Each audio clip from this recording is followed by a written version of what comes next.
So again, I'm Lynn Kinst. I'm the Executive Director of the Hemophilia Council of California, and I want to welcome you to the Hemophilia Council of California's Advocacy and Policy webinar, The Power of Lobbying, Demystifying the Process and Using Your Voice to be Heard.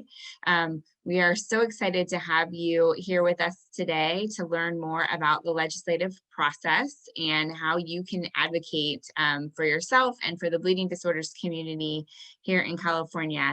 We have a couple of guests with us that we're going to be introducing momentarily. First, I want to introduce Alex Vasser. Alex is a friend of mine who I had the pleasure of working with in both the legislature and during my time at the Board of Equalization. Alex is currently the communications manager for the California State Library, and he's also author of California Lawmaker, the Men and Women of the California State Legislature from 1849 to the present. And Alex has spent a lot of time studying legislative history. So as he fills us in on some of the process, I think he might have some interesting anecdotes to share with us today to help us learn more about the process. So Alex? Yeah, well, I really appreciate the opportunity to be here, and hopefully I'm able to help you. So I think the first thing I want to talk about was the kind of the structure of the legislature. It has two houses, the Senate and the Assembly. They're always good nicknames. The Assembly frequently calls themselves the Big House. The Senate calls themselves the Upper House. There's the friendly rivalry between the two. And it's always an interesting thing to say, but I do like the legislature. It's an amazing institution.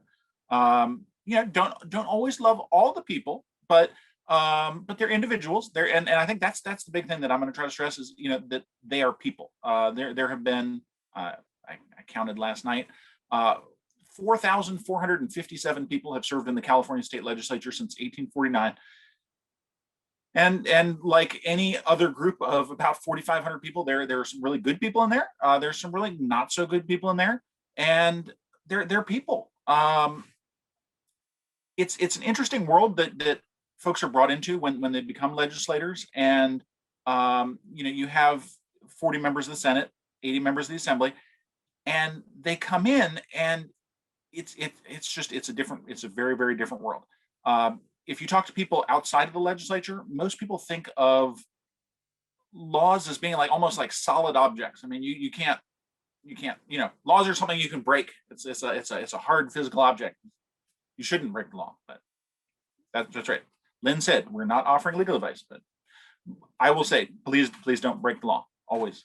But within the Capitol, laws are very subject to change. And so I always like to think of them, they're not really solid.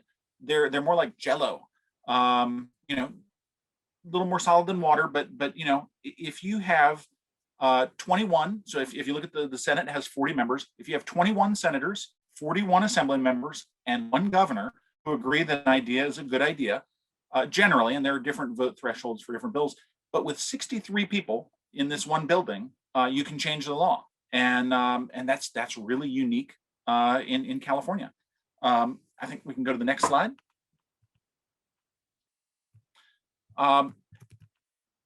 So it's to keep things from moving a little too quickly. Generally, it's not best to rush things through. They have a process that kind of slows things down, allows for bills to be sent to different committees. And so you have policy committees, you have fiscal committees looking at the policy implications, the fiscal costs of bills, and it allows them to look at bills from different perspectives before they are heard on either the Senate floor or the Assembly floor, and then they have to do it again and go through the other house. I think the most important thing to take away from this that I can offer is that there are a lot of bills. If you look at the last decade, 2011 to 2020, the number of bills introduced in the average session has been about 4,500, which is a lot. It really is a lot. And then if you look at how many became law, if you look at the last 10 real years, and we're excluding 2020 because 2020 actually had the fewest number of bills that became law for a variety of reasons.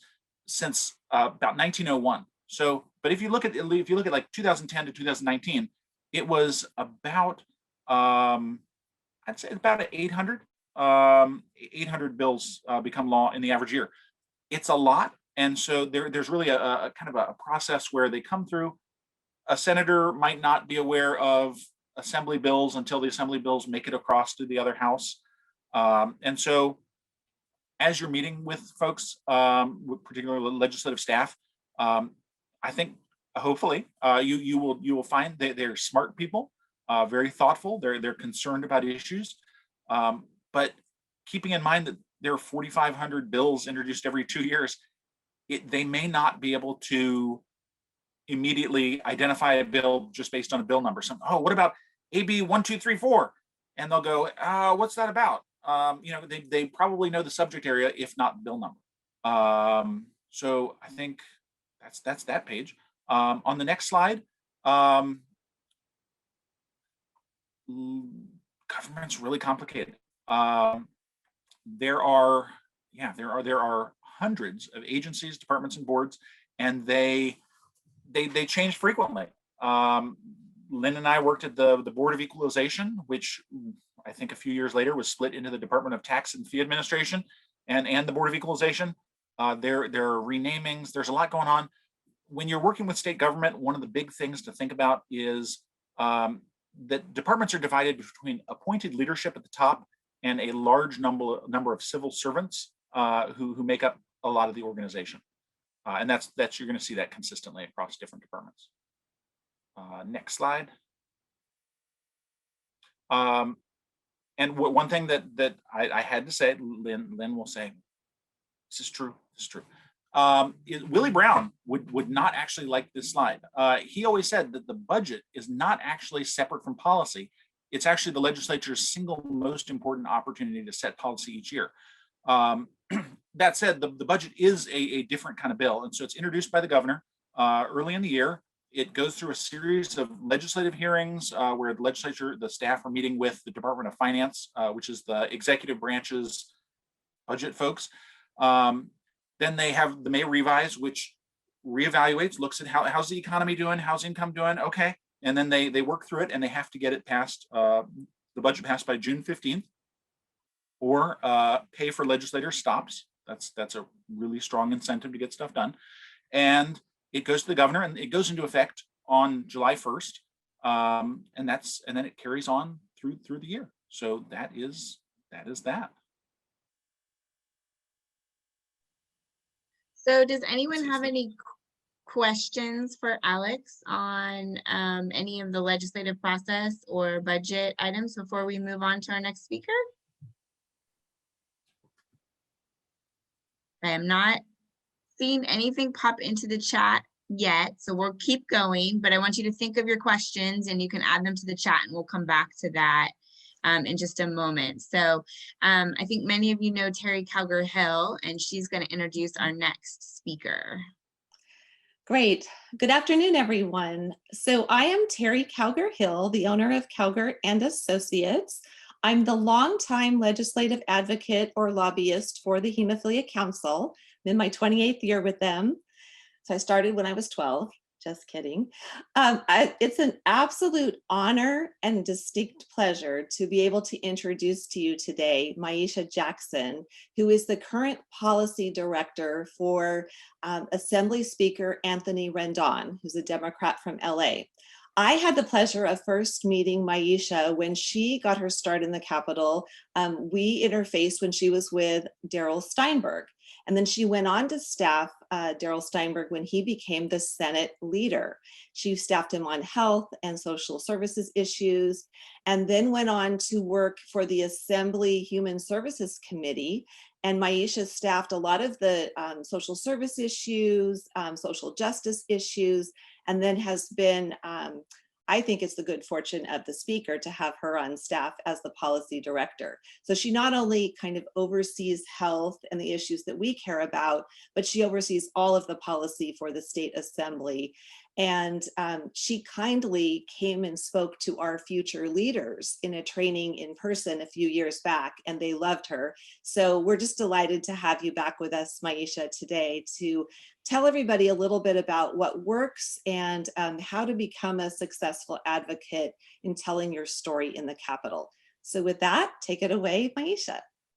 Great. Thank you, Terry, and thank you all for inviting me to speak to you. I consider it a great honor, and I'm really excited about the work that I know you'll be doing just as a result of getting this snippet of legislative life. So hopefully everything we're sharing today is useful to you as you go forth and advocate. So I'm just going to talk a little bit, as Terry mentioned, about how to advocate and, how to make the most out of the time you have when you have your meetings with legislators and legislative staff. And I think it's important before you go into the room, right? Before you enter the Zoom room, which will likely be the case this go round, that you think about your why, right? You think about why, start today. Why are you watching this? Why are you a part of this discussion? Why do you think your story is important, right? And why do you think other people need to hear your story? And if you kind of focus on that, those questions, that why question as your filter, it'll really help you kind of focus your energy and your attention on those things that you think people need to hear. And then think about, what would compel you to act? So if you were the legislative staff or the member on the other side of the Zoom, right, the other side of the table, what would compel you to act? What would be particularly impactful for you to hear? What aspect of your story do you think would incite emotion that would then incite action on the part of the listening party?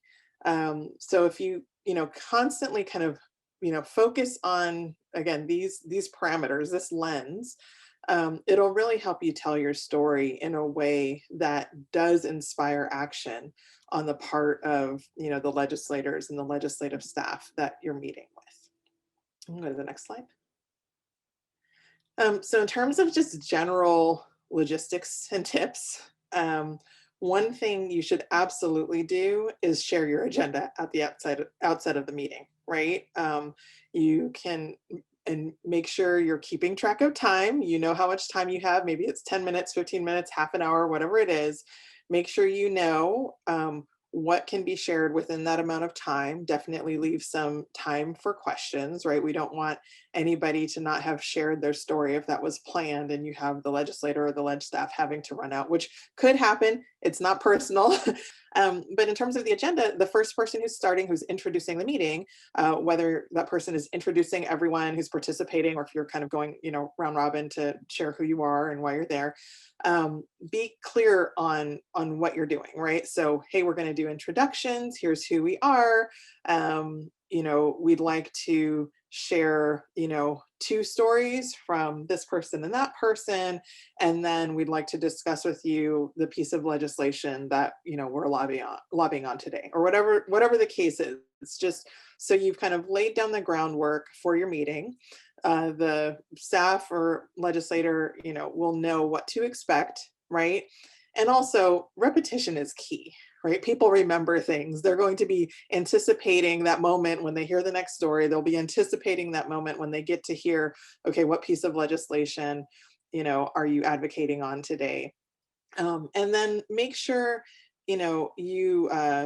you give an ask, if there is an ask, whether it's, sign on as a co-author or whatever the case is, and make sure you get contact information so you can follow up with the folks you're meeting with, right? Know the staffer you're meeting with, because even if you're meeting with a legislator, they'll likely have a staffer with them. Make sure you have that person's email address so you can do follow-up afterward. You can do a thank you, and keep in touch with them.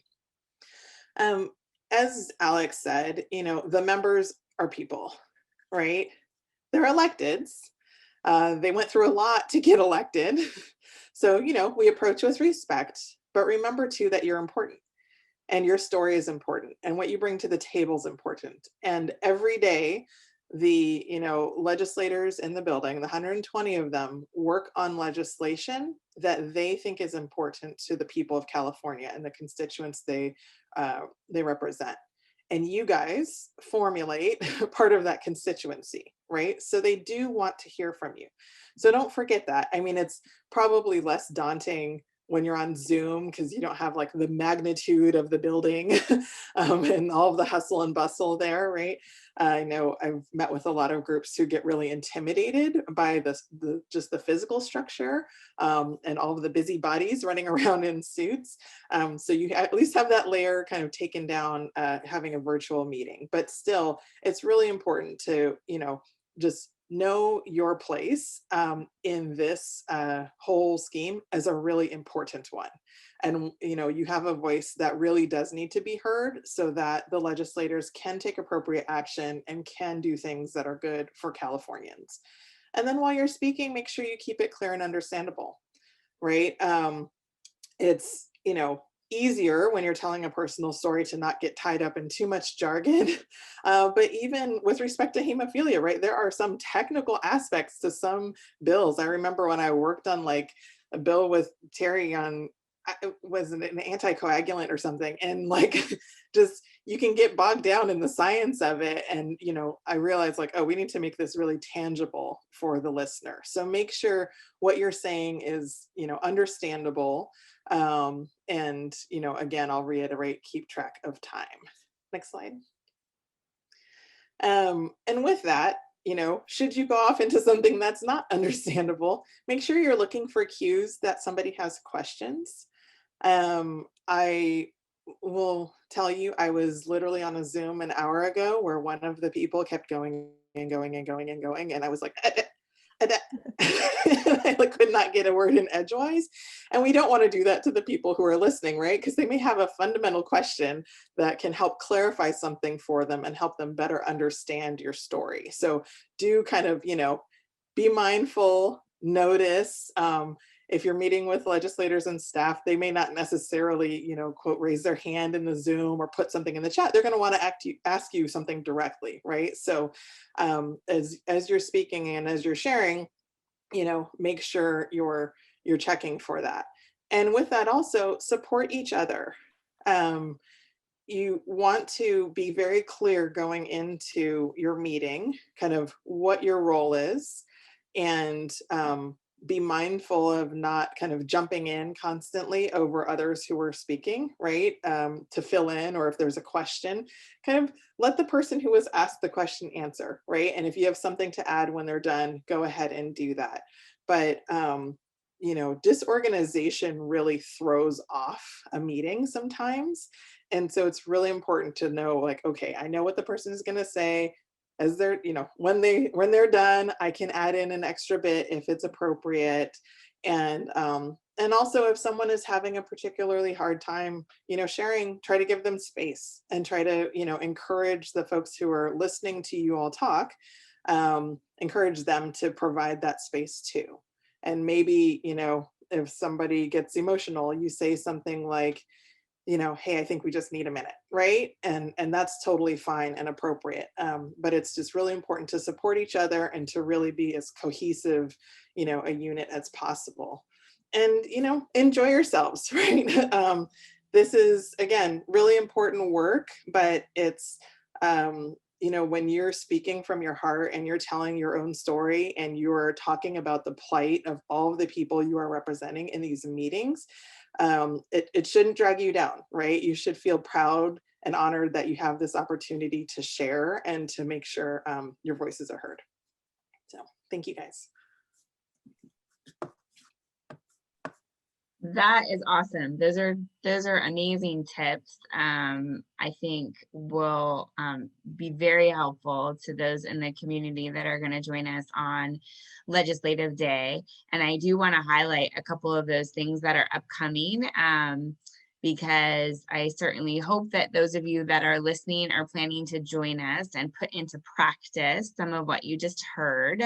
And then I do want to give another opportunity for discussion and questions if folks have thoughts or ideas that they would like to share. So we have applications open for our Future Leaders series. And then we also have registration open right now for our virtual legislative day. So, and then we have some upcoming policy summits. So I want to throw it out there for folks. Does anyone have any questions for Alex or for Maisha about their experience in the Capitol, specifically about what they talked about today in terms of understanding the process and how to prepare yourself to go in and lobby? But you know, maybe you have an interest in working in the Capitol and you want to know, how did they get there and how did they find their way to their jobs, or anything like that that you want to ask? I had one more thing that I wanted to add, and it was it was a while ago. So I was working as a legislative aide, taking meetings like this, and they had me bouncing, but it was like one meeting would end, next meeting would start, and it was there were frequently no breaks between them. And so I just remember one where I was meeting with some cattle ranchers who were having some issue with cattle branding regulations from the Department of Agriculture. And they didn't really have an ask. I wasn't really sure what they were what they were asking for. And we immediately roll into the next meeting, and I will never forget it, because this guy says, well, I'm here to talk to you about bot stats. Now, you know about bot stats, right? I mean, everybody smart knows about bot stats. And if you know me, I mean, I would usually be like, no, I have no idea what a bot stat is. But it was, oh, that I am a human. I have pride. And so I was like, well, yes, of course I know what a bot stat is. And I swear it was a 15-minute meeting, and it took me 10 minutes to figure out bot stats are those reflective things that separate lanes of traffic, you know, like the white and the orange. I had no idea what the guy was talking about for 10 minutes until I could figure out what he was talking about. So, I mean, just that keep in mind, they're humans, they're people. And yeah, if you can help people understand, so good. Much appreciated. That's a totally valid point. I'd also say, and I'll answer your question, Andrea, I would say also have a leave behind, right? Which is a lot harder when we're not in person, but make sure, that's why you need to get, you know, the email address, right, for the staffer. Make sure you have something you can email them, whether it's a fact sheet for the piece of legislation you're discussing, or just a general fact sheet information, upcoming events, right, that you're interested in promoting for the legislator to, you know, virtually attend. Make sure you have that leave behind, because it's just another reminder, right? It brings the issue up to the top of that person's email box, and helps them, you know, remember the conversation. And in terms of your question, how do these meetings affect legislation? People remember. They remember the stories. And I can't tell you how many times I've heard from legislators, well, here's what people in my district are saying. And it could be that they talked to one person at a coffee they did, or virtual coffee now, right? But they heard a compelling story. And then they use that because they don't necessarily have personal, you know, experience with the issue, right? But they use that as their kind of personal experience. And that's how they go forward. So then when they're talking to legislators, they say, well, what about these folks? Or what about this issue, this program? Here's why we need to save it, right? So that's how these meetings are impactful. You are putting a face and a true voice to something that will not be as compelling if they read it in the newspaper or read it on a website, right? They can look at, you know, Hemophilia Council and see like our mission and our vision, and they're like, okay, that's great. But when they hear from you and you say, here's why this is important to me and to my family, or to my friend, or to the folks, you know, that I'm representing today, that's what really sticks with them. So that's why these meetings are important, and how they impact then, you know, either legislation that a member will carry or co-author, or how they'll vote on that legislation. Right. And I could just add that we do these legislative visits, and now they're virtual visits, every year. And some people say, well, why do we keep doing this? Well, one of the reasons is that hemophilia is a rare condition. Most people have never even heard of it, let alone can they spell it or tell you what it is. And we have turnover of legislators, not so great now because they have longer term limits, but members that might come in and work on agricultural issues might end up later on the health committee. And so perhaps that, they've been there a while, but they haven't really had to interface with our community. So every time you come in and you tell your story of your rare bleeding disorder, whether it's hemophilia or von Willebrand or another rare bleeding disorder that fits into our mission, you are educating those staffers and those legislators, and they want to help you.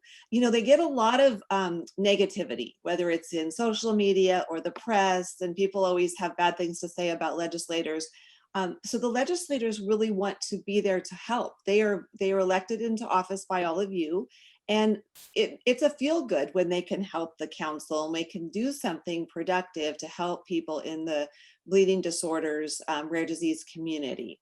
We do a lot with the state budget process, a lot of the programs that provide medical treatment and services to our community come through the Department of Healthcare Services, the Health and Human Services Agency, Department of Managed Healthcare. So we do a lot of behind the scenes work, and that's also important to educate the staffers and legislators. So we have a lot that goes through the state budget process. We also support key bills. We will be training you through Lynn and her team in the next coming weeks so that you will be well prepared for the legislative day. But it's just so important to remember the key points that Maisha and Alex shared today, which is telling your story and, just be yourselves, and we'll help guide you with the difficult descriptions of the bills and the budget pieces. You just tell your story. How do the treatment programs that provide medical care for you get you your factor or your other medications? How does that impact you on a daily basis? That's what the legislators love hearing from the staffers as well. Moment to thank the sponsors of our public policy and advocacy webinar series, Takeda, BioMarin, HF Healthcare, and Sanofi Genzyme, who have helped to support this series and the work that the council does in patient advocacy. So thank you guys so much, and we appreciate you joining us today. And again, we'll have this webinar available up on our website shortly so that folks can come back and view it if you want to be reminded of the ideas that you heard today. And again, thank you so much to our speakers today and to all of you for joining us. Thank you so much, and we will see you next time. Bye-bye. Great. Thank you. Bye.